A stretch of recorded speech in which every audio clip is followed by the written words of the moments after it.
So when we ended our last session, we just started diving into common problems because really now we're trying to set our class culture. We have 31 kids potentially in our class, and that's a lot of kids. So we have to realize that we're one of many. And when it comes to things like your attitude, right, we need to be part of the solution, right? If you focus on negativity, right, negativity increases. If you focus on positivity, positivity increases. So be responsible for that, for the energy that you bring to the room.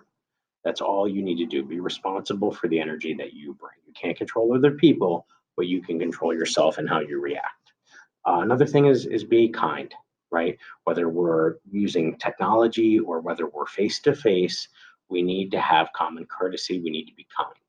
But you're going to hear me use stuff like the word professional courtesy. So if we are using devices and I ask for professional courtesy, that means, iPads and phones get flipped face down, computers get put at half mast, earbuds come out, and that means I need to draw you in and I need your attention.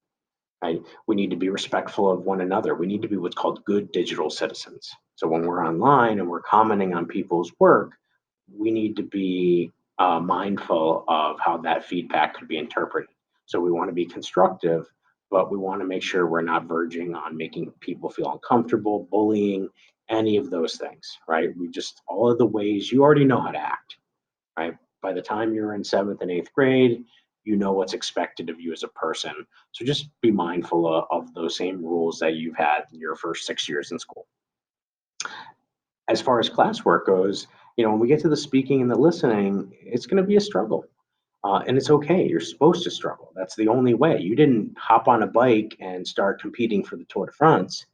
So there's no way you're just going to walk in and immediately start speaking Spanish like you're a native Spanish speaker. That's just not how that works. So just be kind to yourself. Don't expect the world and be ready to kind of stumble a little bit. I struggled with my Spanish R well into my 20s, tongue twister after tongue twister, and I still sometimes overcompensate now that I control my R's. Right? We're all going to have little deficiencies, and that's okay. We all end up speaking our own little version of Spanish.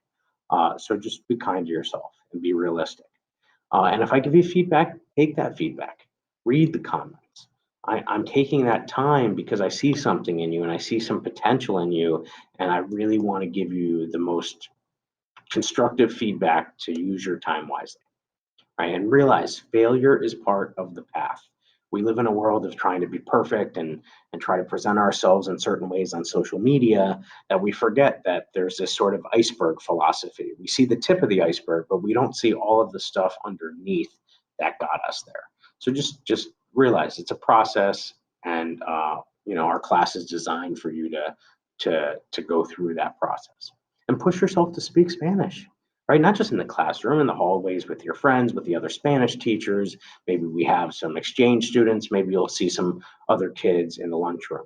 Find opportunities to put it into practice. Don't just let the 46 minutes we're in class be the only time, right? That's how I know for myself, I got myself to the next level. I found other ways, right? Whether it be working in kitchens when I got older, or whether it be on a vacation and noticed there were some people that spoke Spanish and trying to find ways to start by even doing simple gestures and be friendly.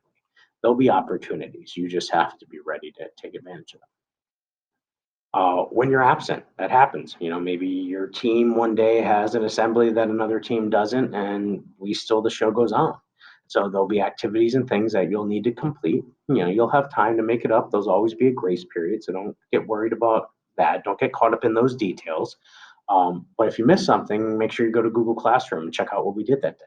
Ask a classmate. Feel free to email me. The only thing you shouldn't do is wait till class starts and then in front of 30 other students say, "Hey, Mr. Yoder, what did I miss?" That's the one thing you shouldn't do, right? Because there's so many avenues for me to get you that help. I don't want to steal the time for the other 30 students to talk to you about what you missed, right? So that's a little pet peeve of mine. So just be wary of that. There's so many other avenues for you to figure out what you missed. Please exhaust all of those before you have to come to me during class time, right? Unless it's an independent study time or it makes sense. If you miss a test or a project deadline, have an action plan. Be ready to talk to me if you know ahead of time, and if you don't know ahead of time, that's fine. Just come with a plan. Come ready to talk. And if you're trying to avoid something, then don't do that. Let's have a real conversation about what's going on and see if we can't, build you an extension or do something. Just be real with me, be honest with me, and I'll do the same for you. When we talk about bathroom, obviously I want you in my classroom, right? But I do realize there are times when you might need a mental break, you might need a water break, you might need something. So I'm going to build in three non-emergency passes each quarter. And these are just little 2 to 3 minute breaks where you can go to the restroom, go get a drink of water, just take a breather right outside the door. Um, you know, you have to go down to the office for your mom brought something, whatever. You get three sort of passes per quarter. And if you don't use them, you can turn them in as bonus points. So it kind of rewards you for staying within the classroom and being a part of the process. Now, obviously, if there's some medical concerns, those things we will talk about privately. But this is sort of my way of building in a little bit of time for you. But really, I hope you would use the restroom in between classes. We're right after lunch. So hopefully you would have an opportunity during lunch. And if not, we'll work it out. But I want to set up standard that you're in the class with me and you're not trying to escape and get out into the hallways.